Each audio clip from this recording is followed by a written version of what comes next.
Mi mamá gritó, «Eres solo una sanguijuela». Luego, tiró mis maletas y me dijo que me fuera. Lo hice, en silencio. 3 semanas después, mi papá llamó, presa del pánico.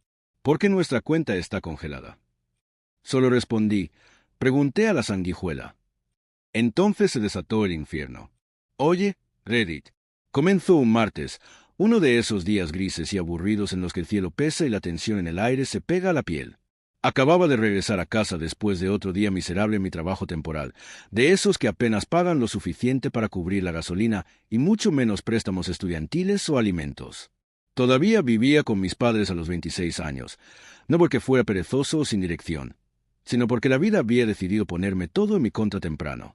Me gradué directamente en una recesión, luego perdí 2 empleos consecutivos debido a la reducción de personal. Lo intenté todo. Trabajos secundarios, trabajos remotos e incluso trabajos manuales los fines de semana. Pagué el alquiler, compré mi propia comida e incluso contribuí a los servicios públicos cuando podía. Pero nada de eso pareció importarle a mi mamá. Ese día entré en un campo de batalla. Mi mamá ya estaba esperando en la sala de estar, con los brazos cruzados y el rostro torcido en ese ceño familiar que me decía que no iba a pasar los siguientes 5 minutos sin un azote verbal. Ni siquiera esperó a que dejara mi bolso. Ella simplemente se lanzó a ello, acusándome de aprovecharme, de ser un hombre adulto sin orgullo, de arrastrar a la familia hacia abajo. Intenté explicarles que estaba solicitando activamente mejores trabajos, que iba a entrevistas, que lo estaba intentando, pero ella no quería oírlo. Ella gritó que yo era solo una sanguijuela, que vivía de ellos como si fuera un parásito, drenando su vida.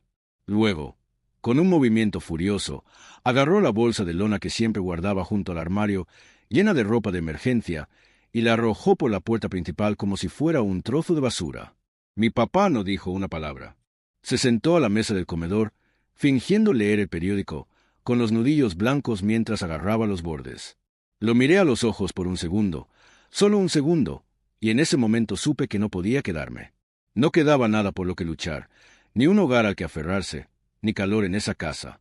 Entonces, tomé la bolsa, los miré a ambos y salí. No cerré la puerta. No le respondí. Me acabo de ir. Y ese silencio los puso nerviosos más que cualquier discusión. Los días que siguieron fueron extraños.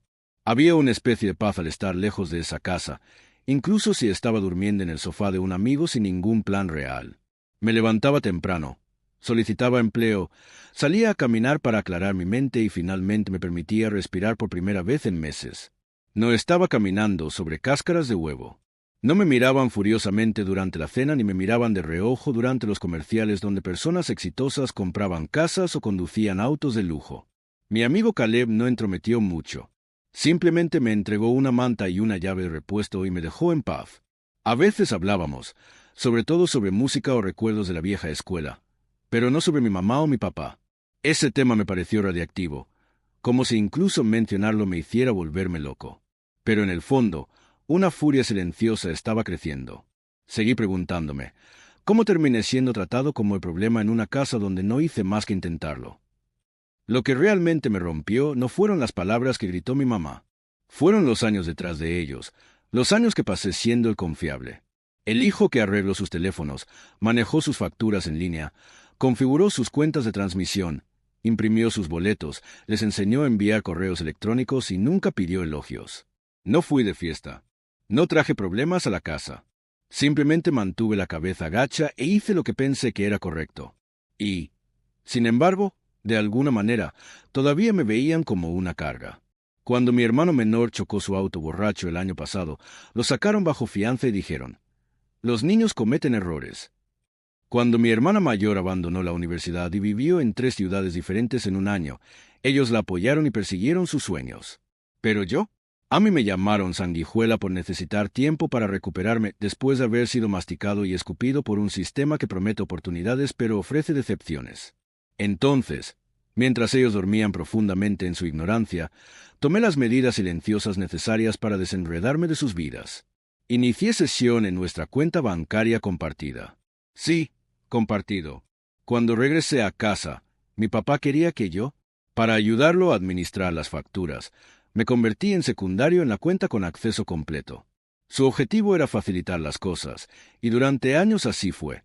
Pero ahora era el último hilo que me unía a ellos y no podía dejarlo colgando. Me retiré de la cuenta con la verificación adecuada. Señalé un par de pagos automáticos cuestionables a los que nunca prestaron atención y solicité al banco que congelara todos los cambios pendientes hasta que el titular principal de la cuenta, mi padre, los confirmara. Era seguridad cibernética básica, pero para ellos sería como si estallara una granada en su billetera. 3 semanas después de la explosión, llegó la llamada. Estaba en la cocina de Caleb, recalentando los restos de pasta, cuando mi teléfono empezó a sonar. Era mi papá. Me quedé mirando la pantalla, con el pulgar en alto, sin estar segura de si quería responder. Lo dejé sonar. Entonces otra vez. A la tercera llamada contesté. Su voz era frenética, aguda de una manera que no había oído desde el funeral de la abuela. ¿Por qué nuestra cuenta está congelada? ¿Por qué no puedo pagar las cuentas? ¿Qué diablos hiciste? Podía escuchar a mi mamá gritar de fondo, furiosa y acusatoria, culpándolo a él, culpándome a mí, culpando a todos menos a ella misma. Lo dejé despotricar durante casi 2 minutos completos. Luego con calma dije, pregúntale a la sanguijuela y colgué. El silencio posterior fue maravilloso, pero sabía que ese no sería el final. 2 días después recibí el correo electrónico. Su abogado, aparentemente, había causado disturbios. Aparentemente, tenía acceso armado. Estaban tratando de cambiar el guión y pintarme como un manipulador experto en tecnología que había lastimado intencionalmente a sus padres pobres y ancianos. Me reí. Literalmente se rió. Luego pasé la siguiente hora sacando capturas de pantalla, hilos de correo electrónico, registros de acceso a bancos, cada pequeña prueba que demostraba que no toqué ni un solo centavo que no fuera mío. Mi abogado lo revisó y me dijo que estaba bien, que no tenían caso. Legalmente, estaba limpio. Pero eso no detuvo el dolor en mi pecho, la incredulidad de que preferirían llevarme a los tribunales antes que levantar el teléfono y disculparse, que utilizarían el sistema como arma para intentar enterrarme en lugar de enfrentar su propia crueldad. Esa noche me quedé afuera en el pequeño balcón de Caleb, mirando las luces de la ciudad, pensando en todos los años que hice todo lo posible para obtener su aprobación. Todos los cumpleaños los pasé arreglando wifi. Todas las veces que me senté a discutir, absorbiendo en silencio la culpa por cosas que nunca causé. Y ahora, finalmente estaba fuera. Pero no me sentí libre. Aún no, porque algo me dijo que esto era solo el comienzo. Me empujaron y finalmente retrocedí. Pero yo conocía a mi mamá. Ella no permitiría que esto terminara en silencio. Necesitaba a alguien a quien destruir, y esta vez me había elegido a mí. Pero lo que ella no sabía es que yo también me había elegido a mí mismo. Y estaba listo para lo que vendría después. Las consecuencias llegaron más rápido de lo que esperaba. En un momento, yo era la llamada sanguijuela que vivía bajo su techo, indigna de un respeto básico, y al siguiente, era el enemigo público número 1. Arrastrado a través de chats grupales, susurrado por familiares y retratado como el hijo desagradecido que se volvió contra su propia sangre. Ni siquiera sabía que tan rápido viajaban los chismes en nuestra familia hasta que mi prima Sara, presa del pánico, me envió un mensaje de texto preguntándome si realmente había vaciado la cuenta bancaria de mis padres y había desaparecido. Ese fue el momento en que me di cuenta de que mis padres no solo estaban enojados, estaban reescribiendo la historia y, en su versión, yo era un villano, no el hijo luchador que se había hundido en la tierra, no el que mantuvo sus finanzas a flote cuando ni siquiera entendía cómo funcionaba la banca en línea, pero un monstruo que destruyó todo por despecho. Fue surrealista. Vi la narrativa girar y mutar como un virus. Una tía me bloqueó en Facebook. Otro dejó un mensaje de voz pasivo-agresivo sobre cómo la familia debe mantenerse unida, incluso cuando es difícil. No respondí. No tuve que hacerlo, porque por primera vez en mi vida tenía pruebas. Evidencia real y contundente de cada factura que pagué, cada inicio de sesión que hice, cada notificación que les envié. Lo compilé todo en una carpeta titulada En caso de que intenten algo y mantuve una copia de seguridad en 3 lugares. Pero no lo compartí.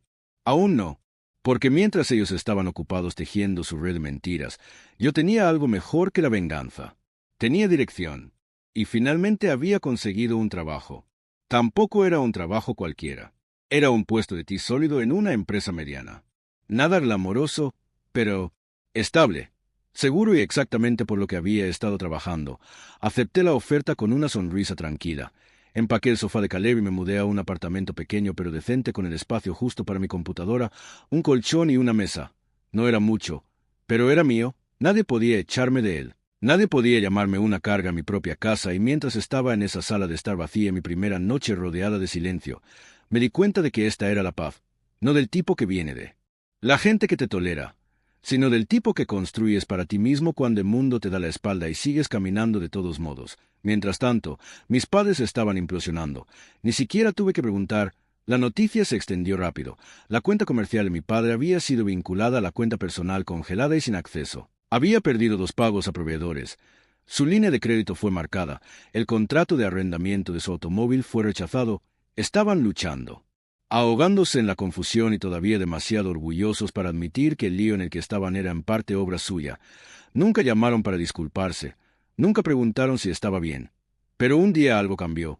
Recibí una llamada, no de mi padre ni de mi madre, sino de mi hermana. La misma hermana que una vez se rió cuando me despidieron, quien solía burlarse de mí por no moverme. Su voz en la línea era delgada, más baja de lo que nunca la había escuchado. Dijo: papá estaba en el hospital. Palpitaciones del corazón inducidas por estrés. Se desplomó durante una reunión con un cliente y fue llevado rápidamente a urgencias. Los médicos dijeron que tuvo suerte, podría haber sido peor, y así la furia que había llevado en mi pecho durante semanas vaciló, porque podría haberse sentado allí y haber dejado que mamá me echara sin decir una palabra, pero seguía siendo mí. Padre había sido débil, sí, pero no malicioso, no como ella. Le di las gracias a mi hermana, preguntó a qué hospital y debatí ir al final. No lo hice, no porque no me importara, sino porque sabía que mi presencia solo encendería otra tormenta de fuego. En cambio, hice lo único que ninguno de ellos esperaba. Envié flores, ni notas, ni mensajes, solo mentiras piadosas del mismo tipo que me envió cuando me gradué. Y ese silencio, ese pequeño gesto inesperado, abrió algo. 2 días después mi padre envió un mensaje de texto, sin acusaciones ni culpas, solo un mensaje que decía: lo siento, no merecías lo que pasó, podemos hablar. Me quedé mirando ese mensaje durante mucho tiempo. Mi instinto era ignorarlo para proteger la frágil pieza que había construido. Pero luego pensé en el hombre que solía darme dinero extra a escondidas cuando mamá me recortó la mesada, el que se quedó despierto ayudándome con álgebra aunque apenas aprobó la escuela secundaria. El hombre que cuando estaba sobrio y tranquilo me dijo una vez que era la persona más inteligente que conocía. Así que acepté encontrarme con él a solas. Nos sentamos uno frente al otro en un restaurante tranquilo. Parecía mayor, más cansado de lo que recordaba. El silencio entre nosotros era denso, pero no enojado, solo pesado. Se disculpó de nuevo. Dijo que debería haberme defendido. Dijo que dejó que su miedo a la confrontación lo convirtiera en un cobarde. Le dije que apreciaba la disculpa, pero que tampoco sabía si alguna vez podría regresar no solo a la casa, sino a esa dinámica. Asintió, lo discutió y luego me dijo algo que lo cambió todo. Dijo que después de que me fui, la casa cambió. Mi madre se volvió más mala, más dura. Le gritaba a todos por nada. No fue hasta que me fui que vio cuánto había mantenido unida la casa en silencio. Invisiblemente, dijo que finalmente se dio cuenta. Yo no era la sanguijuela, yo era el pegamento. Me golpeó más fuerte de lo que esperaba. Una semana después mi madre se acercó, no con una disculpa ni con humildad, sino con un largo mensaje serpenteante sobre lo complicada que es la familia y cómo las cosas se dijeron en el calor del momento. Ella nunca se hizo responsable. Ella nunca dijo la palabra lo siento, solo excusas evasivas. Culpa, la dejé en visto porque perdonar no significa olvidar, y algunas heridas no sanan con palabras, sanan con distancia. Eso fue hace 6 meses. Desde entonces he reconstruido todo. Me ascendieron en el trabajo, compré un auto usado decente, amueble mi departamento pieza por pieza. Comencé terapia, incluso me uní a un grupo comunitario local e hice algunos amigos de verdad, y cada noche me voy a la cama en un lugar. Me gané un lugar del que nadie puede echarme. Mi papá, y a veces le envío mensajes de texto. Él lo está intentando. Lo veo y respeto que no somos lo que éramos, pero tal vez algún día seamos algo mejor. En cuanto a mi madre, he hecho las paces con el hecho de que puede que nunca me vea con claridad, y eso está bien porque he dejado de vivir para su aprobación. No soy una sanguijuela, nunca fui, y ahora finalmente lo soy. Hizo responsable. Ella nunca dijo la palabra lo siento, solo excusas evasivas. Culpa, la dejé en visto porque perdonar no significa olvidar, y algunas heridas no sanan con palabras, sanan con distancia. Eso fue hace 6 meses. Desde entonces he reconstruido todo. Me ascendieron en el trabajo, compré un auto usado decente, amueble mi departamento pieza por pieza. Comencé terapia, incluso me uní a un grupo comunitario local e hice algunos amigos de verdad, y cada noche me voy a la cama en un lugar. Me gané un lugar del que nadie puede echarme. Mi papá, y a veces le envío mensajes de texto. Él lo está intentando. Lo veo y respeto que no somos lo que éramos, pero tal vez algún día seamos algo mejor. En cuanto a mi madre, he hecho las paces con el hecho de que puede que nunca me vea con claridad, y eso está bien porque he dejado de vivir para su aprobación. No soy una sanguijuela, nunca fui y ahora finalmente lo soy. Hizo responsable. Ella nunca dijo la palabra lo siento, solo excusas, evasivas. Culpa, la dejé en visto porque perdonar no significa olvidar y algunas heridas no sanan con palabras, sanan con distancia. Eso fue hace 6 meses desde entonces. He reconstruido todo. Me ascendieron en el trabajo, compré un auto usado decente, amueble mi departamento pieza por pieza. Comencé terapia, incluso me uní a un grupo comunitario local e hice algunos amigos de verdad y cada noche me voy a la cama en un lugar. Me gané un lugar del que nadie puede echarme. Mi papá y a veces le envío mensajes de texto. Él lo está intentando. Lo veo y respeto que no somos lo que éramos, pero tal vez algún día seamos algo mejor en cuanto a mi madre. He hecho las paces con el hecho de que puede que nunca me vea con claridad y eso está bien porque he dejado de vivir para su aprobación. No soy una sanguijuela, nunca fui y ahora finalmente lo soy. Hizo responsable.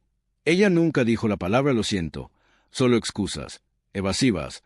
Culpa, la dejé en visto porque perdonar no significa olvidar y algunas heridas no sanan con palabras, sanan con distancia. Eso fue hace 6 meses desde entonces.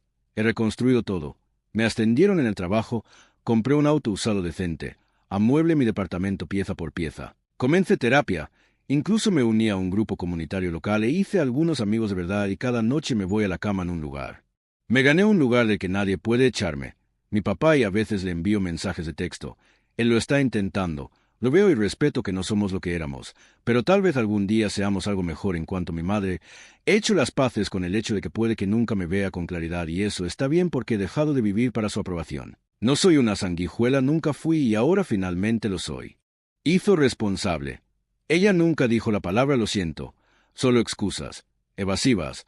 Culpa, la dejé en visto porque perdonar no significa olvidar y algunas heridas no sanan con palabras, sanan con distancia.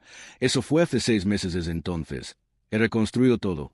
Me ascendieron en el trabajo, compré un auto usado decente, amueble mi departamento pieza por pieza. Comencé terapia, incluso me uní a un grupo comunitario local e hice algunos amigos de verdad y cada noche me voy a la cama en un lugar. Me gané un lugar del que nadie puede echarme. Mi papá y a veces le envío mensajes de texto. Él lo está intentando. Lo veo y respeto que no somos lo que éramos, pero tal vez algún día seamos algo mejor en cuanto a mi madre. He hecho las paces con el hecho de que puede que nunca me vea con claridad y eso está bien porque he dejado de vivir para su aprobación. No soy una sanguijuela, nunca fui y ahora finalmente lo soy. Hizo responsable. Ella nunca dijo la palabra lo siento, solo excusas, evasivas. Culpa, la dejé en visto porque perdonar no significa olvidar y algunas heridas no sanan con palabras, sanan con distancia. Eso fue hace 6 meses desde entonces. He reconstruido todo.